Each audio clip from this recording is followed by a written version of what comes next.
വന്നിട്ടുള്ളത് ഒരു അടിപൊളി ബീഫ് മന്തിയുടെ റെസിപ്പി ആയിട്ടാണ്. കുക്കറും കുഴിയും ഒന്നും വേണ്ട, അതുപോലെ സവാളയും തക്കാളിയും ഒന്നും ഇല്ലാതെ ഉണ്ടാക്കുന്ന ഒരു കിടു മന്തിയാണിത്. നമ്മൾ റെസ്റ്റോറൻറ്റിൽ നിന്നൊക്കെ കഴിക്കുന്ന ബീഫ് മന്തി ഇല്ലേ, അതിനേക്കാൾ ടേസ്റ്റാണ് കേട്ടോ ഈ മന്തിക്ക്.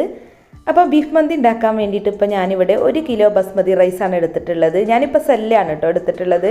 സെല്ല കൊണ്ട് മന്തി ഉണ്ടാക്കുമായിരിക്കും നല്ലത്. അപ്പോൾ നല്ല നീളമുള്ള റൈസ് ഇങ്ങനെ കാണുമ്പോൾ തന്നെ നല്ലൊരു ഭംഗിയാണ്. പിന്നെ നമുക്ക് മന്തി ഉണ്ടാക്കാൻ ഗോൾഡൻ കളർ ബസ്മതി റൈസിനേക്കാൾ നല്ലത് വൈറ്റ് സെല്ല ബസ്മതി റൈസാണ് കേട്ടോ. പിന്നെ അതുപോലെ തന്നെ നമ്മൾ നല്ല പോലെ കഴുകിയതിന് ശേഷം വേണം അത് കുതിർത്ത് വെക്കാൻ. അല്ലാന്നുണ്ടെങ്കിൽ കുതിർത്തതിന് ശേഷം കഴുകുമ്പോൾ അരിയൊക്കെ പൊട്ടിപ്പോവാൻ സാധ്യത ഉണ്ട്. അപ്പോൾ നമുക്കിത് അടച്ച് വെച്ചിട്ട് 1 മണിക്കൂർ ഒന്ന് സോക്ക് ചെയ്യാൻ വെക്കണം. ആ സമയമാകുമ്പോഴേക്കും നമുക്ക് ബീഫൊക്കെ ഒന്ന് വേവിച്ചെടുക്കാം. അപ്പോൾ ഞാനിപ്പോൾ 1 കിലോ ബീഫാണ് കേട്ടോ എടുത്തിട്ടുള്ളത്. ഇതുപോലെ വലിയ പീസായി കട്ട് ചെയ്തിട്ടുണ്ട്. അപ്പോൾ നല്ല നെയ്യുള്ള ബീഫ് തന്നെ എടുക്കുക കേട്ടോ. ഇതിലേക്ക് ഇപ്പോൾ ഞാനിപ്പോൾ 2-3 പീസ് എക്സ്ട്രാ നെയ്യും കൂടെ ഇട്ട് കൊടുത്തിട്ടുണ്ട്.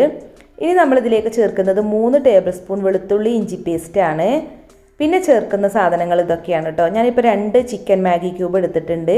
പിന്നെ 5 ഏലക്ക, 5 ഗ്രാമ്പു, പിന്നെ 2 ചെറിയ കഷ്ണം കറുവപ്പട്ട, പിന്നെ 1 ടീസ്പൂൺ ഗരം മസാല, 1 ടീസ്പൂൺ കുരുമുളക് പൊടി, പിന്നെ കുരുമുളക് 1 ടീസ്പൂൺ എടുത്തിട്ടുണ്ട്, 1 ടീസ്പൂൺ ഫെന്നൽ സീഡ്സ് അതായത് പെരുംജീരകം എടുത്തിട്ടുണ്ട്, പിന്നെ ഒരു 1/4 ടീസ്പൂണോളം ചെറിയ ജീരകം അതായത് നല്ല ജീരകം.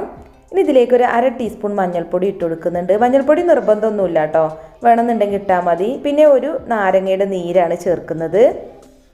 പിന്നെ സൺഫ്ലവർ ഓയിൽ ഒരു 1/2 കപ്പ് ഒഴിച്ചു കൊടുക്കുന്നുണ്ട്. വേണമെന്നുണ്ടെങ്കിൽ നമുക്ക് 1 കപ്പ് വരെ ഒഴിച്ചു കൊടുക്കാം കേട്ടോ. ചോറിൽ നല്ലൊരു എണ്ണമയം വേണമെന്നുണ്ടെങ്കിൽ നമുക്ക് 1 കപ്പ് വരെ ഒഴിച്ചു കൊടുക്കാം.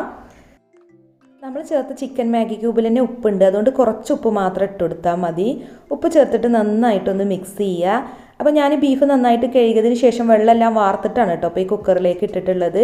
കുക്കറിലല്ലാതെയും ബീഫ് വേവിക്കാം. ഒരു ഗ്രേവി ടൈപ്പിലാണ് നമ്മൾ ബീഫ് വേവിച്ചെടുക്കുന്നത്. അപ്പോൾ ഓരോരുത്തരുടെയും കുക്കറിനനുസരിച്ച് വേവിക്കുന്ന ടൈമിൽ വ്യത്യാസം വരും. ഞാനിപ്പോൾ ഹൈ ഫ്ലെയിമിൽ 3 വിസിൽ വരുന്നത് വരെ വേവിക്കും. അതിനുശേഷം ലോ ഫ്ലെയിമിലിട്ട് 6 വിസിൽ വരുന്നത് വരെയും.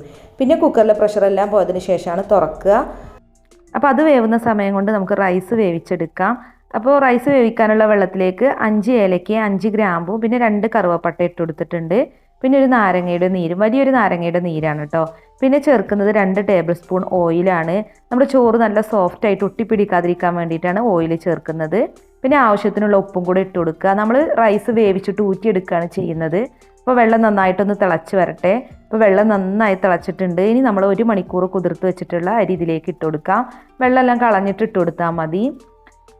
പിന്നെ നാരങ്ങനീര് ചേർത്ത് കഴിഞ്ഞാൽ നമ്മുടെ റൈസ് ഒട്ടിപ്പിടിക്കാതെ വിട്ട് തന്നെ നിൽക്കും. അപ്പോൾ ഇത് നന്നായിട്ടൊന്ന് വേവിച്ചെടുക്കണം.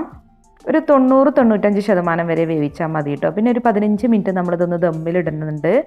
അപ്പോൾ റൈസൊക്കെ ഇപ്പോൾ ഇവിടെ നന്നായിട്ട് വെന്തിട്ടുണ്ട്. ഒരു 90-95% കേട്ടോ. ഒരു ഇത്തിരി വേവ് കുറവായി തോന്നുന്ന സമയത്താണ് നമ്മളിത് ഊറ്റിയെടുക്കേണ്ടത്. അപ്പോൾ റൈസ് നമുക്ക് ഊറ്റിയെടുക്കാം. അപ്പോൾ കണ്ടില്ലേ, ബീഫ് നന്നായിട്ട് വെന്തിട്ടുണ്ട്. ഇതുപോലെ ഒരു ഗ്രേവി ടൈപ്പിലാണ് കിട്ടിയിട്ടുള്ളത്. അപ്പോൾ ഇത്ര ഗ്രേവി വേണം കേട്ടോ. ഇനിയിപ്പോൾ നിങ്ങൾ ബീഫ് വേവിക്കുമ്പോൾ നല്ല ഗ്രേവി ഉണ്ടെന്നുണ്ടെങ്കിൽ കുറച്ച് വറ്റിച്ച് കളഞ്ഞാൽ മതി. നന്നായിട്ട് സോഫ്റ്റ് ആയിട്ടുണ്ട് ബീഫൊക്കെ. ഇനി നമുക്കിത് ദമ്മിടുന്നൊരു പാത്രത്തിലേക്ക് മാറ്റാം. കുക്കറിൽ ദമ്മിടല്ല കേട്ടോ ചെയ്യുന്നത്. ഇതുപോലെ വലിയൊരു നോൺ സ്റ്റിക്ക് പാനിലാണ് ഞാനിപ്പോൾ ദം ചെയ്യുന്നത്. നോൺ സ്റ്റിക്ക് പാൻ തന്നെ വേണമെന്നില്ല, നമുക്ക് ചെമ്പട്ടി അങ്ങനെയൊക്കെയുള്ള ഉരുളിയൊക്കെ ഉണ്ടല്ലോ, അതിലൊക്കെ ദം ചെയ്തെടുക്കാം. അപ്പോൾ ഞാൻ ഫ്ലെയിം ഓഫ് ചെയ്തിട്ടാണ് കേട്ടോ അത് അടുപ്പിൽ വെച്ചിട്ടുള്ളത്. ഇനി ബീഫിൻ്റെ മുകളിലേക്ക് നമ്മൾ ഊറ്റി വെച്ചിട്ടുള്ള റൈസ് ഇട്ട് കൊടുക്കാം. അപ്പോൾ നമ്മളിനിപ്പോൾ റൈസിലോട്ട് പ്രത്യേകിച്ച് ഓയിലൊന്നും ചേർക്കുന്നില്ല കേട്ടോ. ആ ബീഫിലുള്ള ഓയിൽ നമ്മൾ നന്നായിട്ട് ഈ റൈസിലോട്ടൊക്കെ ഒന്ന് മിക്സ് ചെയ്തെടുക്കാവും ദം ചെയ്തതിന് ശേഷം. പിന്നെ നല്ലൊരു കളറിന് വേണ്ടിയിട്ട് 1 ടീസ്പൂൺ മഞ്ഞൾപ്പൊടി കുറച്ച് വെള്ളത്തിലൊന്ന് മിക്സ് ചെയ്തിട്ടുണ്ട്. അതൊന്ന് ഇതിൻ്റെ മുകളിലേക്ക് ഒഴിച്ചു കൊടുക്കുകയാണ്. റെഡ് കളർ വേണമെന്നുണ്ടെങ്കിൽ കുറച്ച് റെഡ് കളർ ഒഴിച്ചു കൊടുക്കാം. ഞാനിപ്പോൾ ഒരു ഇച്ചിരി 2 ഡ്രോപ്സ് എന്നൊക്കെ വേണമെങ്കിൽ പറയാം, അത്ര റെഡ് കളറാണ് ഇതിലേക്ക് ചേർക്കുന്നുള്ളൂ. വീട്ടിലൊക്കെ ആണെങ്കിൽ റെഡ് കളർ ചേർക്കേണ്ട ആവശ്യമില്ല. പിന്നെ നല്ലൊരു സ്മോക്കി ഫ്ലേവറിന് വേണ്ടിയിട്ട് ഒരു ചാർക്കോൾ കത്തിച്ചെടുത്തിട്ടുണ്ട്. ഇനി നല്ലൊരു ഫ്ലേവറിന് വേണ്ടിയിട്ട് അതിലേക്ക് കുറച്ച് പെരുംജീരകം ഇട്ട് കൊടുത്തിട്ടുണ്ട്. പിന്നെ കുറച്ച് വേസ്റ്റ് ആയിട്ടുള്ള ഓയിൽ ഒഴിച്ചു കൊടുക്കുക. ഇനി പുക പോകുന്നതിന് മുമ്പ് തന്നെ ഇത് അടച്ചു വെക്കുക കേട്ടോ. ഹോളൊക്കെ ഞാനിപ്പോൾ ഇവിടെ അടച്ചു വെച്ചിട്ടുണ്ട്. ഇനി ഒരു 15 മിനിറ്റ് ലോ ഫ്ലെയിമിലിട്ടാണ് നമ്മളിത് ദം ചെയ്തെടുക്കുന്നത്. 15 മിനിറ്റ് ഇപ്പോൾ കഴിഞ്ഞിട്ടുണ്ട്. നമ്മുടെ മന്തി നല്ല അടിപൊളിയായിട്ട് ദമ്മായിട്ട് കിട്ടിയിട്ടുണ്ട്. ഇനി നമ്മളിതൊന്ന് പതുക്കെ ഒന്ന് മിക്സ് ചെയ്തെടുക്കുക കേട്ടോ. ചൂടോടുകൂടി നന്നായിട്ട് മിക്സ് ചെയ്യരുത്. അപ്പോൾ നമ്മൾ അടിയിലുള്ള ബീഫും മസാലയൊക്കെ ഉണ്ടല്ലോ, അത് ഈ റൈസുമായിട്ട് മിക്സ് ചെയ്യണം. അപ്പോഴേ റൈസിലോട്ട് നല്ലൊരു ഫ്ലേവറൊക്കെ കിട്ടുള്ളൂ. അപ്പോൾ നമ്മൾ ഓയിലൊക്കെ ഒഴിച്ചിട്ടുള്ളത് ബീഫിലാണല്ലോ, ആ ഓയിലൊക്കെ നമ്മുടെ റൈസിൽ മിക്സ് ആയിട്ട് വരണം. അപ്പോൾ റൈസ് വേറൊരു പാത്രത്തിലോട്ട് മാറ്റിയിട്ട് പിന്നെ നമ്മളത് മിക്സ് ചെയ്തെടുക്കാവും നല്ലത്. മുകളിലുള്ള റൈസ് മാത്രം കുറച്ച് നമുക്ക് വേറൊരു പാത്രത്തിലോട്ട് മാറ്റാം. എന്നിട്ട് നന്നായിട്ടൊന്ന് മിക്സ് ചെയ്തെടുക്കുക. പിന്നെ വേണമെന്നുണ്ടെങ്കിൽ നമുക്ക് ഈ ചെമ്പട്ടി എടുത്തിട്ട് ഇങ്ങനെ കുടഞ്ഞ് വേണമെന്നുണ്ടെങ്കിൽ അങ്ങനെ മിക്സ് ചെയ്യുക. അങ്ങനെയാണെന്നുണ്ടെങ്കിൽ ആദ്യം നമ്മൾ കുറച്ച് റൈസ് ഒന്ന് മാറ്റണം കേട്ടോ, അല്ലാന്നുണ്ടെങ്കിൽ നമുക്ക് കുടഞ്ഞെടുക്കാനും പറ്റില്ല. ഇപ്പോൾ കണ്ടില്ലേ, നമ്മുടെ റൈസിൻ്റെ അടിയിലുള്ള ബീഫൊക്കെ നന്നായിട്ട് ദമ്മായി വന്നിട്ടുണ്ട്. വെള്ളമൊന്നും അധികമായിട്ടില്ല, നല്ല അടിപൊളിയായിട്ട് തന്നെയാണ് ഇരിക്കുന്നത്, കണ്ടില്ലേ. അപ്പോൾ ഇതുപോലെ പതുക്കെ ഒന്ന് മിക്സ് ചെയ്തെടുത്താൽ മതി. അപ്പോൾ ഇത്രയേ ഉള്ളൂ, കിടിലൻ ബീഫ് മന്തി ഇവിടെ റെഡി ആയിട്ടുണ്ട് കേട്ടോ. കുറഞ്ഞ ചേരുവകൾ കൊണ്ട് ഉണ്ടാക്കാൻ പറ്റുന്ന നല്ല അടിപൊളി ടേസ്റ്റിലുള്ള ബീഫ് മന്തിയാണ്.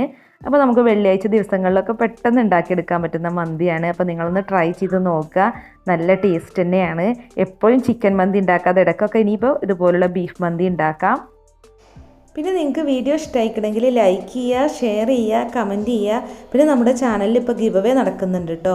നമ്മുടെ ചാനലിൽ 3 ലക്ഷം സബ്സ്ക്രൈബേഴ്സ് ആവുന്ന അന്ന് വിജയെ തിരഞ്ഞെടുത്തിട്ട് ഓവനാണ് സമ്മാനമായിട്ട് നൽകുന്നത്. അപ്പോൾ ഗിവ് അവേയിൽ പങ്കെടുക്കാൻ വീഡിയോസൊക്കെ ഫുള്ള് കണ്ടിട്ട് കമൻറ്റ് ചെയ്യുക. അതുപോലെ ചാനൽ സബ്സ്ക്രൈബ് ചെയ്യാത്തവരാണെങ്കിൽ ഒന്ന് സബ്സ്ക്രൈബും കൂടെ ചെയ്താൽ മതി.